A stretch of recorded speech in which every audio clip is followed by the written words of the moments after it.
మొట్టమొదటిసారిగా భారతదేశానికి సువార్త ఏ ప్రాంతంలోనికి తీసుకొని రాబడింది? ఎక్కడ? హల్లెలూయా! ఎక్కడికి? కేరళకి. That is the proof. ఏంటి అని అంటే, ఇక్కడి నుంచి వెళ్ళినటువంటి వ్యక్తి కూడా బహుశా అక్కడ ఉన్నాడేమో, ఎగ్జాక్ట్గా ఐ డోంట్ నో. నేనైతే చరిత్రలోనికి తొగి చూడలేదు. బాగా నమ్మకస్తుడైనటువంటి చరిత్రకారుడే దైవజనుడు చెప్పినటువంటి మాట నేను విన్నాను, మీతో పంచుకుంటున్నాను. అయితే నెక్స్ట్ ఆ 120 మందిలో తోమా కూడా ఉన్నాడు. హల్లెలూయా! తోమా కూడా ఉన్నాడు. I don't know exactly. బహుశా కొంకిని కూడా మాట్లాడిన, మలయాళం కూడా మాట్లాడినారేమో కూడా తెలియదు. అక్కడికి వెళ్ళినటువంటి తర్వాత ఆ 10 దేశాల వారు, ఆ 10 దేశాల పైన ఉన్నటువంటి వారు వీరు భాషలతో మాట్లాడడం చూసి ఉదయముగానే వీళ్ళు ఏమన్నా తాగారా ఏంటి?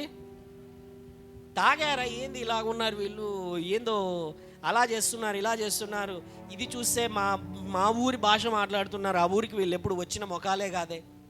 హల్లెలూయా!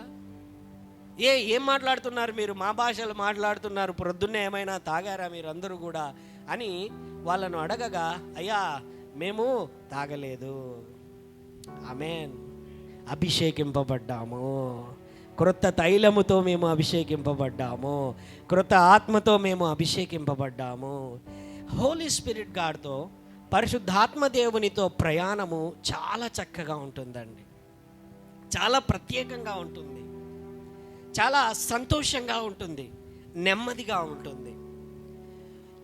చుట్టూ కఠినమైన పరిస్థితులు మనకు కనబడుతున్నా, నిరాకారమైనటువంటి పరిస్థితులు, మార్గము లేనటువంటి పరిస్థితులు, అర్థము కాని పరిస్థితులు, అసలు ఎవరి వల్ల కూడా కానటువంటి పరిస్థితులు కనబడుతుంటున్నప్పటికీ కూడా పరిశుద్ధాత్మ దేవుడు నీలో నుండి నీతో మాట్లాడి ఆ సమయములో నువ్వు ఏమి చెయ్యాలో నీతో చెప్పేటువంటి దేవుడు. హల్లెలూయా! He talks. ఆయన మాట్లాడతాడు.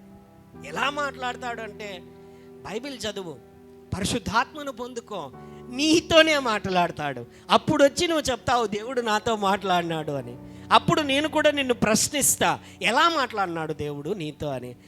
ఎట్లా మాట్లాడినాడో తెలియదు కానీ నాకు అర్థమైందని నువ్వే చెప్తావు. హల్లెలూయా! రుచి చూసి, అందుకనే దేవుని వాక్యం చదువు, రుచి చూసి ఆయన దయాళుడని, మంచివాడని, ఆయన వాత్సల్యపూర్ణుడని చెబితే కాదు, రుచి చూసి తెలుసుకోవాలని బైబిల్ చెబుతుంది. హల్లెలూయా! నీ కష్టములు వచ్చినప్పుడు, నీ ఇరుకులు వచ్చినప్పుడు, నీకు ఇబ్బందులు వచ్చినప్పుడు, అయ్యా నువ్వు మొరపెట్టగా దేవుడు వాటిని నీ ప్రార్థనను బట్టి తొలగించినప్పుడు, హల్లెలూయా, రుచి చూచి తెలుసుకొనుట. దేవా నువ్వు నాతో మాట్లాడని బైబిల్ తెరిచినప్పుడు ఆయనతో నీతో మాట్లాడుతున్నాడో అది రుచి చూచి తెలుసుకొనుట. నిరాకారమైనటువంటి జీవితములను, నిరాకారమైనటువంటి రూపములను ఒక సుందరమైన రూపముగా మార్చగలిగినటువంటి దేవుడు, సుందరమైన జీవితములుగా మార్చగలిగినటువంటి దేవుడు.